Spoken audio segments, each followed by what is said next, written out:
किसी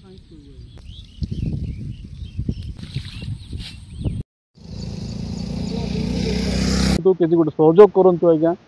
जेहेतु मु नथिबा लोक मु गरीब लोक आज्ञा भाग चाष करी ऋण बाड़ी रे ए मालिक को जमी मालिक को भी धान देवी ऋण बाड़ी भी मुझे सुझीबी आज्ञा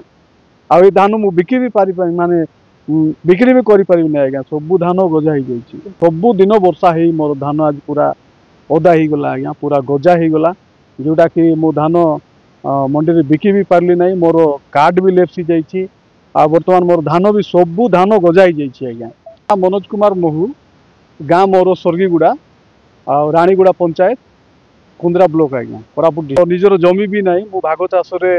प्राय 5 एकर जमी चाष करिछि किंतु जो दिन ठू धान काटी प्राय 15 रु 20 दिन हो आज्ञा सबु दिन वर्षा ही मोर धान आज पूरा ओदा ही गला आज्ञा पूरा गजा ही गला जोटा कि मो धान मंडी रे बिकी भी पारली नै मोर कार्ड भी लेप्सी जाइछि आ वर्तमान मोर धान भी सबु धान गजा ही जाइछि आज्ञा ए विषय रे मु हमर स्थानीय सरपंच को मध्य मु जणाइछि आज्ञा सरपंच महोदय को मध्य मु जणाइछि धान टिके पाचि नथिला आज्ञा आ धान जो दिन ठू पाचि मु जो दिन ठू काटी आज्ञा से दिन ठू लगातार वर्षा ही गला आज्ञा मंडी रे केते किलो रजिस्ट्रेशन मंडी रे मोर 150 क्विंटल रजिस्ट्रेशन हेतिला आज्ञा मु ऋण रे भी करथिली आज्ञा ऋण भी करिकि चाष करथिली आज्ञा रास्ता माने एडी खोला जागा तो नै आज्ञा रास्ता रे धान सुखाइले टी खरा सुखबो पूरा बोली कि एडी आनी कि सब भिजे कि ढालिछि आज्ञा तो पूरा नष्ट हो गला आज्ञा तो देखंतु गजा ही जाइछि धान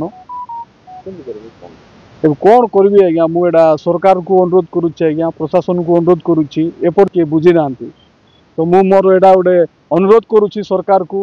आ प्रशासन को मोर विनम्र अनुरोध आज्ञा आ किसी गोटे माने साहाय्य करंतु किसी गोटे सहयोग करंतु आज्ञा जेहेतु मु नथिबा लोक मु गरीब लोक आज्ञा भाग चाष करी ऋण बाड़ी रे ए मालिक को जमी मालिक को भी धान देवी ऋण बाड़ी भी मुझे सुझीबी आज्ञा आ धान मु बिकी भी पारि माने बिक्री भी करि परिबि नै आज्ञा सबु धान गजा ही जाइछि और हमर धान कटा हिची जमी राका अछि एकदम आसी पार नै 4 एकर खंडे हो कटा हिची जमी रे अछि आ कटा है कि ना बंधा हिची सेडा भी रहि जाइछि सेडा मळा ही नै गाँ रे 300 एकर खंडे जमी रे धान नष्ट हो जाइछि पूरा आ समस्त लोक विभिन्न समस्या रे अछंती काको भी किछि साहाय्य मिलुनी समस्त सब पूरा सब टेंशन रे पूरा अछंती